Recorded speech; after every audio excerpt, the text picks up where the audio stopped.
चलिए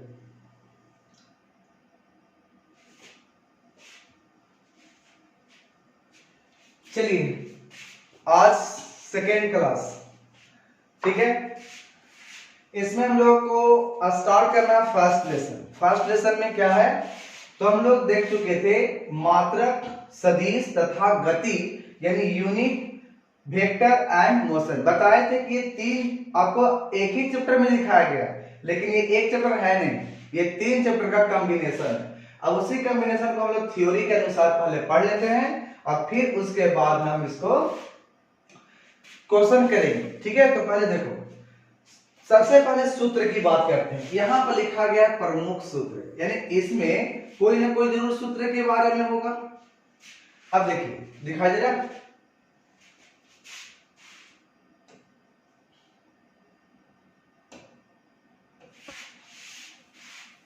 अब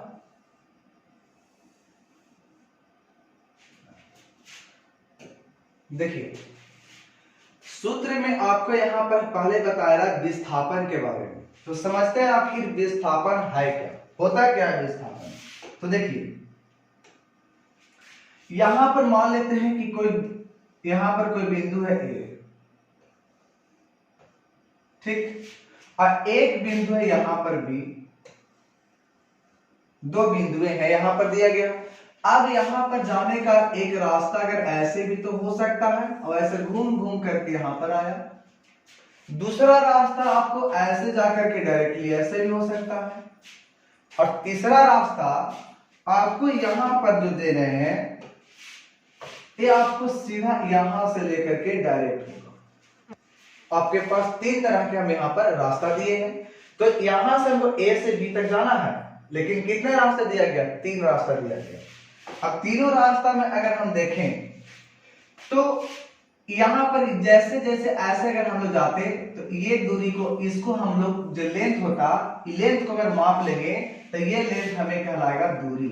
क्या कहलाएगा, दूरी। या तो अगर इस रास्ते से भी जाते तो भी ये भी कहलाता दूरी। डिफिनेशन के अनुसार कहता है actual path length is known as distance covered by the particles. तो एक्चुअल पाथ लेंथ, जैसे मान लो कि मोटरसाइकिल से कोई चल रहा है, तो मोटरसाइकिल से चलेगा तो उसमें क्या होता है, ओडोमीटर लगा रहता है। नहीं लिखता है कि 1 किलोमीटर 2 किलोमीटर 3 किलोमीटर, तो वो जो आपका जो घड़ी लगा रहता है आगे में, तो उसमें दो तरह का लगा रहता है। एक तो हो गया स्पीडोमीटर, एक मिनट, हाँ, वो एक रहता है स्पीडोमीटर और दूसरा रहता है ओडोमीटर। तो स्पीडोमीटर आपको स्पीड बताता है कि 40 के चल रहे हो कि 50 के चल रहे हो। अब एक बात और, स्पीडोमीटर में देखोगे ना तो उसमें आपका स्पीड किलोमीटर पर आवर में देता है, यानी 1 घंटे में कितना किलोमीटर की रफ्तार से जा रहे हो वो आपको दिखाएगा। और ओडोमीटर में कितना आप चले हो, ठीक है, जिस रास्ते से चले हो वो आपको दिखाएगा। और ओडोमीटर का जो कनेक्शन होता है वो अगला व्हील से, यानी जो अगला चक्का होता है गाड़ी का, उससे आपको कनेक्ट रहता है, ठीक है। ये भी ध्यान में रखिएगा। तो देखिए ये आपको मान लेते हैं गाड़ी है, अब गाड़ी चलना स्टार्ट किया इस रास्ते, तो ये रास्ते जाएगा तो ये पूरा पूरा लेंथ जो है इस सारे लेंथ को कवर करेगा, माप लेगा। तो इस पूरे लेंथ को जब मापेगा तो इसके लिए, उस गाड़ी के लिए ये आपका दूरी कहलाएगा।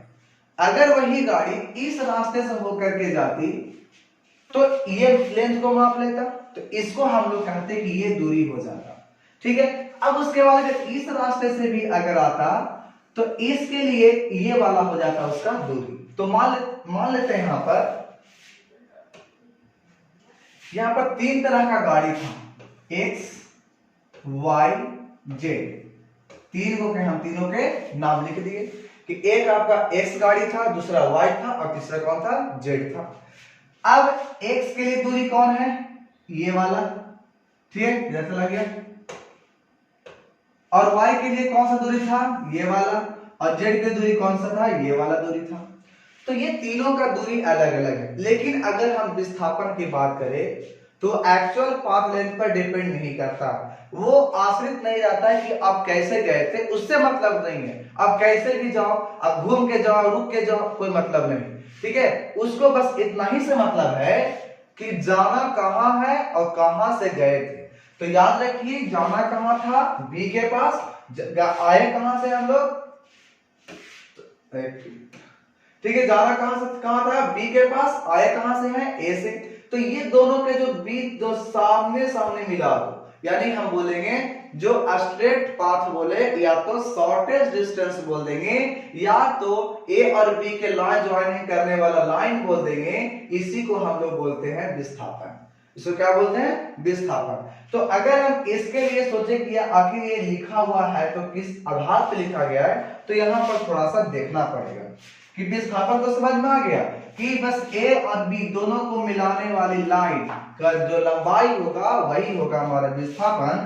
तो यहां पर अगर उस विस्थापन को देखेंगे थ्योरेटिकली कि किस प्रकार से हमको वो लिखा गया है, तो देखिए क्या हो गया। ठीक है, देखिए मान लेते हैं ये आपको x और ये वाला y। ठीक है, यहां पे आपका पॉइंट दिया गया A,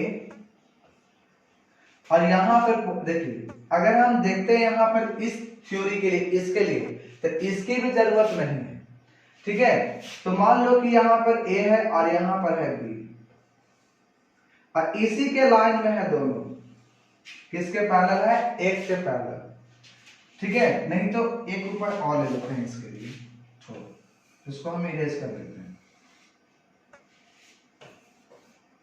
ठीक है, देखिए ये मान लो कि यहां से इस डायरेक्शन में जा रहे हैं, ये है ओरिजिन स्टार्टिंग का पॉइंट, और यहां पर पॉइंट को A और यहां वाला पॉइंट को B मान लिए। यहां से हम मान लेते हैं कि ये दूरी है x1 और ये दूरी को मान लेते हैं हम लोग x2।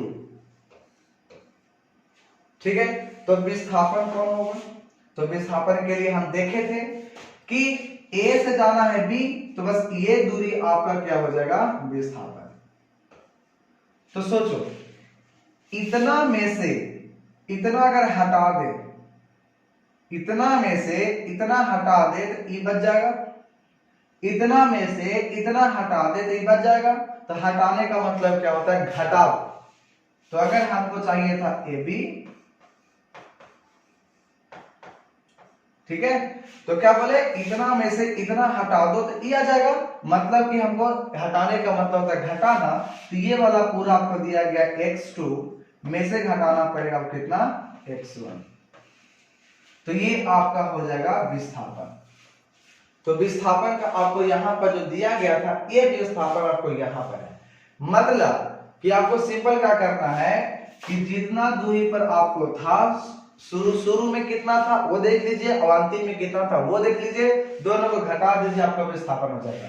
लेकिन जो हम बताने वाले थे विस्थापन, उसको थोड़ा सा यहां पर देख लेते हैं। तो विस्थापन का ये फॉर्मूला समझ में आ गया। क्या करना है कि उसके बाद वाला दूरी में से पहले वाला दूरी को घटा दो, वो आपका विस्थापन आ जाएगा। ठीक है, बाद वाला दूरी में से पहले वाला दूरी घटा दो, वो आपका विस्थापन आ जाएगा। ये आपका यहां पर मिला। लेकिन आप लोग चलते हैं दूसरा थ्योरी से, थोड़े नहीं मिटाते हैं इसको। ठीक है, देखिए विस्थापन के लिए हम लोग एक नया थ्योरी ही पकड़ लेते हैं। नहीं दिख रहा है,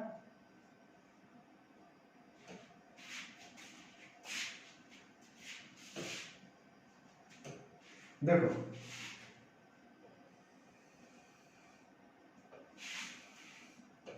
ये एक्स एक्सिस और ये है वाई एक्सिस। पॉइंट यहां पर जानते हैं, जो एडवांस मैथ पढ़ोगे जानते होंगे कि एक्स और वाई होता है, इसमें कोऑर्डिनेट एक्सिस बोलते हैं, नियामक ज्यामिति में पढ़ना था। तो इसको हम लोग बोलते हैं कि दो पॉइंट होगा x1 और दूसरा होगा y1। एक पॉइंट आपको यहां से यहां पर है, आइए इसका दिया गया है, कहां गया, B, और ये आपका है x2, y2। ठीक है, x1 y1, x2 और y2, ये आपका है। अब आपको विस्थापन चाहिए, तो इसके लिए क्या करना है आपको, विस्थापन के लिए स्क्वायर रूट दे दीजिए, किसी में से किस को घटा दीजिए, कोई प्रभाव नहीं, आपको जो दूरी सूत्र होता है उसमें वही दूरी सूत्र ही आपका विस्थापन कर रहा है। इस केस में आपको जो दूरी सूत्र था क्या, तो x1 माइनस x2 का होल स्क्वायर प्लस में था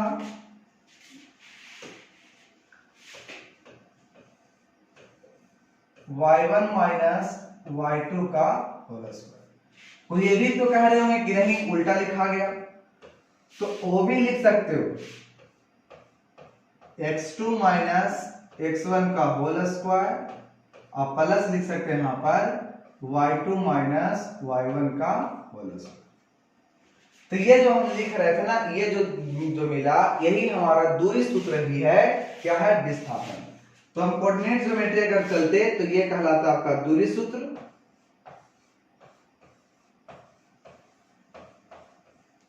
और यहीं पर हमारे यहां पर भी क्या कहला रहा है, ये विस्थापन कहला रहा है।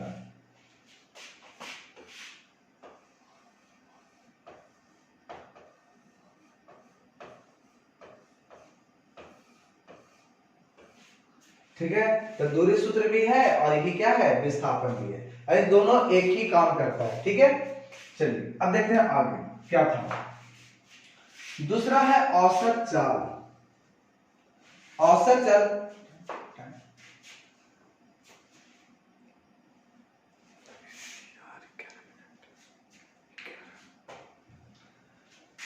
औसत चाल कुल तय की गई दूरी बटे तय करने में लगा कुल समय।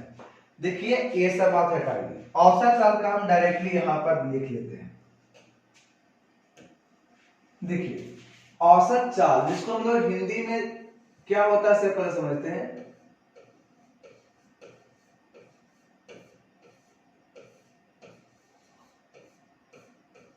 औसत चाल इंग्लिश में से बोला जाता है एवरेज स्पीड। ठीक है, देखिए फॉर्मूला होता है कुल दूरी बटे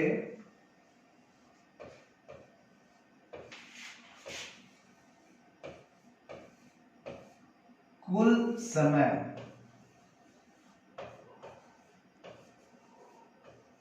इस पर क्वेश्चन बहुत सारा आता है, लेकिन जहां पे क्वेश्चन बनाएंगे जरूरत पड़ेगा वहां बताएंगे।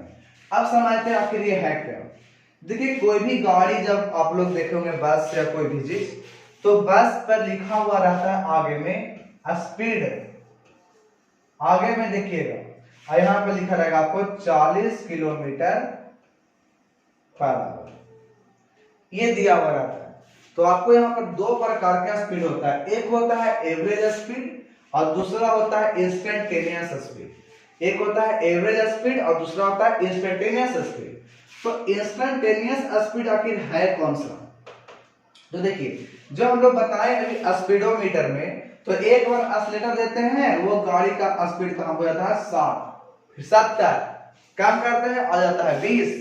तो जो एक्सीलरेटर पे तुरंत डाउन और अप डाउन जो हो रहा था, ये आपको स्पीड जब आप देख रहे हो ना, एक्सीलरेटर दिए पहुंच गया 80, तो जो 80 देखे हम वो आपको हम लोग इंस्टेंटेनियस स्पीड देखे, क्योंकि जिस वक्त आप देखे हो उसी वक्त बता दिए, तो इंस्टेंटेनियस जिसको तात्क्षणिक बोलते हैं।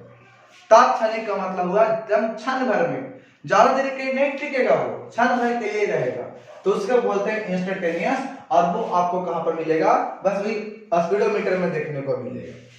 ठीक है, लेकिन अब ये बात आती है औसत आखिर होता क्या है, एक औसत, तो इसका मतलब जो लिखा हुआ है ये 40 किलोमीटर पर घंटा, इसका अर्थ यह हुआ कि एक घंटा में कितना किलोमीटर चल सकता है, ये 40 चलेगा। तब देखिए 40 का हमेशा चलेगा नहीं, 40 कहां चलेगा, कहां नहीं चलेगा। तो कभी कभी आपको 40 जो दिखाया गया एक घंटे का एनालिसिस करके बताया, एक घंटा का एनालिसिस किया, ये 10 मिनट 5 मिनट नहीं, एक घंटे का।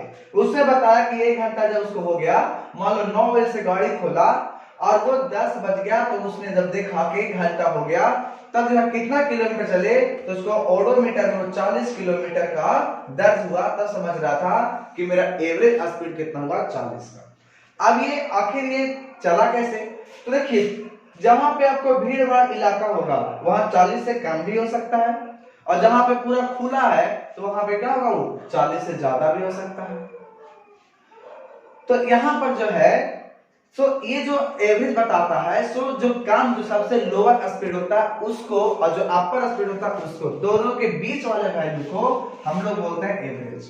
एकदम एग्जैक्ट बीच वाले वैल्यू को भी कहना ये गलत हो जाएगा, यानी यहाँ पर हम जो देखेंगे वो उसके ही बीच में ही आएगा, लेकिन एक तरीका से आएगा। ठीक है, जरूरत नहीं है कि आपको किसके नजदीक में आ जाए या फिर किसको दूरी में आ जाए, ये जरूरी नहीं है। लेकिन एवरेज जो होगा वो हमेशा सो मिनिमम स्पीड से लेकर के ये तुम्हारा मैक्सिमम स्पीड के बीच में आएगा एवरेज। एवरेज का मतलब क्या था, ये लिखा हुआ का मतलब क्या है कि एक घंटे में कितना दूरी चला है, तो हम समझ लेंगे कि एक घंटे में ये 40 किलोमीटर का ये दूरी चला है। ये होता है एवरेज स्पीड। उसका फॉर्मूला डायरेक्ट आप याद रखिए, कुल दूरी बटे कुल समय। ठीक है, अब इसका एक बनाने का भी तरीका होता है, क्वेश्चन के आधार पर, जैसे क्वेश्चन फिल करेंगे तो आप बना देंगे। ठीक है, चलिए नेक्स्ट। इसके बाद है, यदि कोई वस्तु एक समान चाल से बिंदु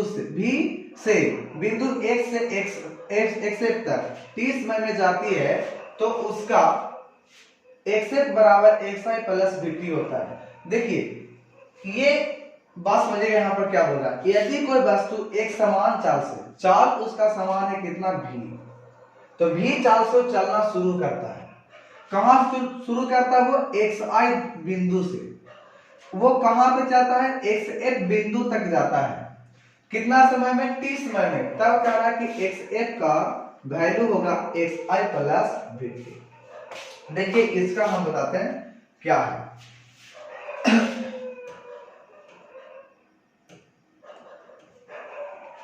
देखिए क्या कह रहा था, कि मान ले कि यहाँ पर एक बिंदु है, शुरू में ओरिजिन मान लेते हैं, यहां से कोई वस्तु जो था सो यहां की दूरी पर था, यहां पर था xi पर,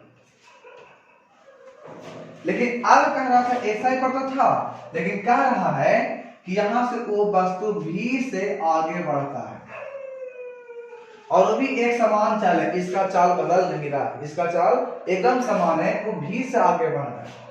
ठीक है, और वो बढ़ करके वो कहता है कि बढ़ने के बाद वो पहुंच जाता है xf दूरी पर। तो पूछा जा रहा है कि आखिर बताइए और कितना समय में पहुंचता है, तो निकाल सकते हैं कि यहां से यहां तक जाने में टाइम कितना लग गया, t लग गया। तो पूछ रहा है कि xf का वैल्यू कितना होगा। देखिए इसमें आपके लिए एक समान चाल है, एक समान चाल का मतलब यहाँ पर त्वरण नहीं है। देखिए असलेटर क्या होता है, एक्सेलरेशन यानी त्वरण। जितना असलेटर देते हो उतना आपका स्पीड बढ़ता है। ठीक है, लेकिन असलेटर को डाउन करते स्पीड का होता घटता। तो स्पीड आपका घटना या बढ़ना यानी स्पीड में परिवर्तन होना वो आपको त्वरण कहलाएगा। और यहाँ पर तो इसमें कहा जा रहा है कि इसमें कोई परिवर्तन नहीं है, मतलब त्वरण नहीं है। जब त्वरण नहीं है तो बस s बराबर vt एक फॉर्मूला होता है, मतलब दूरी बराबर चाल गुना समय। ये कब होता है, जब वो केस में एक्सेलरेशन कितना हो, 0 हो। तो जब आपका एक्सेलरेशन त्वरण 0 होगा तो उस केस में मात्र हमें एक ही फॉर्मूला देखने को मिलता है, और वो फॉर्मूला क्या है, तो ये है दूरी बराबर